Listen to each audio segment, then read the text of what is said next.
آج کل بہت سارے لوگ کہتے ہیں کہ بھائی ہمارا پیسہ غائب ہو جاتا ہے، خود غائب کر لیتے، خود گنوا لیتے، بولتے کہ بھائی جو ہے ہمارا پیسہ غائب ہو جاتا ہے، خود اچھی طرح سے پیسے کو رکھنا نہیں چاہتے اور پھر جادوگروں کا چکر لگاتے ہیں۔ یاد رکھ لیجئے وہ سب ہے اپنی جگہ پر ہے، لیکن ہر چیز کے اندر ایسا نہیں ہوتا۔ ہاں اگر شیطان قابض ہو جائے تو ایسا ممکن ہے۔ آئیے میں آپ کو بخاری کی ایک حدیث سناتا ہوں، بہت ہی مشہور اور معروف حدیث ہے۔ ابو ہریرہ رضی اللہ تعالیٰ عنہ راوی حدیث سے کہتے ہیں کہ آپ صلی اللہ تعالیٰ علیہ وسلم نے مجھے جو صدقہ فطر ہے، رمضان کا جو صدقہ ہے، زکوٰۃ ہے، اس کی دیکھ ریکھ کے لیے، اس کی نگرانی کے لیے مقرر کیا۔ میں اس کی دیکھ ریکھ کر رہا تھا کہ رات میں ایک آنے والا آیا، ایک آدمی آیا، انسانی شکل میں آیا اور اس سے چوری کرنے لگا۔ میں نے اسے پکڑ لیا اور کہا کہ کل میں تجھے آپ صلی اللہ علیہ وسلم کے سامنے میں پیش کروں گا۔ حضرت ابو ہریرہ رضی اللہ تعالیٰ عنہ کہتے ہیں کہ وہ آدمی رونے لگا، کہنے لگا کہ بھائی میں غریب ہوں، میں فقیر ہوں، میرے بہت ہی زیادہ بال بچے ہیں، کثیر العیال میں آدمی ہوں۔ ابو ہریرہ رضی اللہ تعالیٰ عنہ کہتے ہیں کہ مجھے ترس آیا، مجھے رحم آیا، میں نے اسے چھوڑ دیا۔ جیسے ہی صبح کی نماز میں آپ صلی اللہ علیہ وسلم کے پاس آیا، آپ صلی اللہ تعالیٰ علیہ وسلم نے مجھ سے کہا کہ اے ابو ہریرہ تیرے قیدی کا معاملہ کیا ہے؟ آپ صلی اللہ علیہ وسلم کو اللہ نے باخبر کر دیا۔ کہا حضرت ابو ہریرہ رضی اللہ تعالیٰ عنہ نے کہ اے اللہ کے نبی اکرم و مکرم صلی اللہ علیہ وسلم، وہ چرا رہا تھا، میں نے اسے پکڑ لیا، وہ رونے دھونے لگا، اپنی غریبی اور محتاجگی کا حوالہ دیا تو میں نے رحم کر دیا۔ آپ صلی اللہ علیہ وسلم نے کہا کہ اے ابو ہریرہ چور پھر آئے گا۔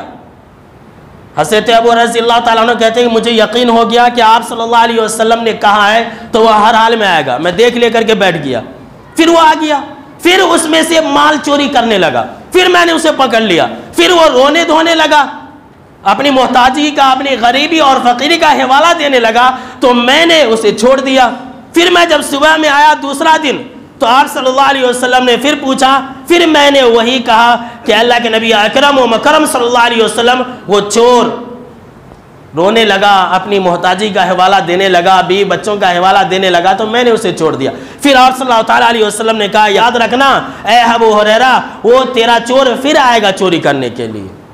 حضرت ابو ہریرہ رضی اللہ تعالیٰ عنہ کہتے ہیں اب کی مرتبہ میں ٹھان لیا کہ اب نہیں چھوڑوں گا۔ پھر وہ رات میں آ گیا، ابو ہریرہ رضی اللہ تعالیٰ عنہ نے اب کی مرتبہ اسے پکڑ لیا، کہا کہ نہیں تو کتنا بھی روئے گا، اپنے بیوی بچوں کا حوالہ دے گا، اپنی غریبی اور محتاجگی کا حوالہ دے گا، میں تجھے نہیں چھوڑوں گا، تجھے آپ صلی اللہ علیہ وسلم کے سامنے میں پیش کر کے رہوں گا۔ تو ابو ہریرہ رضی اللہ تعالیٰ عنہ کہتے ہیں اب کی مرتبہ اس چور نے یہ کہا کہ دیکھو میں تجھے ایک بات سکھلا دیتا ہوں، ایک کلمہ سکھلا دیتا ہوں، اگر تم اول سے آخر تک پڑھ لو گے تو اللہ رب العالمین کے طرف سے تمہارے پاس ایک محافظ ہوگا، ایک حفاظت کرنے والا ہوگا، ایک چوکیدار ہوگا، فرشتہ ہوگا حفاظت کرنے کے لیے، اور صبح تک جب تک تم آنکھ نہیں کھولو گے تب تک کوئی بھی شیطان تمہارے قریب نہیں آ سکتا ہے۔ ابو ہریرہ رضی اللہ تعالیٰ عنہ کہتے ہیں جب اس نے مجھے یہ سکھلا دیا تو میں نے چھوڑ دیا۔ پھر میں آیا تیسرے دن آپ صلی اللہ علیہ وسلم کے پاس تو آپ صلی اللہ تعالیٰ علیہ وسلم نے پوچھا کہ اے ابو ہریرہ تیرے چور نے تیرے ساتھ کیا معاملہ کیا؟ کہا حضرت ابو ہریرہ رضی اللہ تعالیٰ عنہ نے کہ اے اللہ کے نبی اکرم و مکرم صلی اللہ علیہ وسلم وہ تو چوری کر رہا تھا لیکن اس نے مجھے ایسے کلمات سکھلائے جس کی وجہ سے میں نے اسے چھوڑ دیا۔ کہا کیا سکھلایا؟ حضرت ابو ہریرہ رضی اللہ تعالیٰ عنہ نے کہا کہ اس چور نے مجھے یہ کہا کہ دیکھو اگر تم اول سے آخر تک آیت الکرسی پڑھ لو گے تو رات بھر تمہاری حفاظت کی جائے گی اور صبح تک تمہارے پاس کوئی شیطان نہیں آ سکتا، تو میں نے اسے چھوڑ دیا۔ آپ صلی اللہ تعالیٰ علیہ وسلم نے فرمایا کہ اے ابو ہریرہ یاد رکھ لو اما انہ قد صدقک وہو کذوب، کہ اے ابو ہریرہ اس نے بات تو سچ کہی ہے لیکن وہ بہت جھوٹا انسان تھا، بہت جھوٹا چور تھا وہ۔ پھر آپ صلی اللہ تعالیٰ علیہ وسلم نے کہا کہ اے ابو ہریرہ کیا تم جانتے ہو کہ تیرا چور کون تھا؟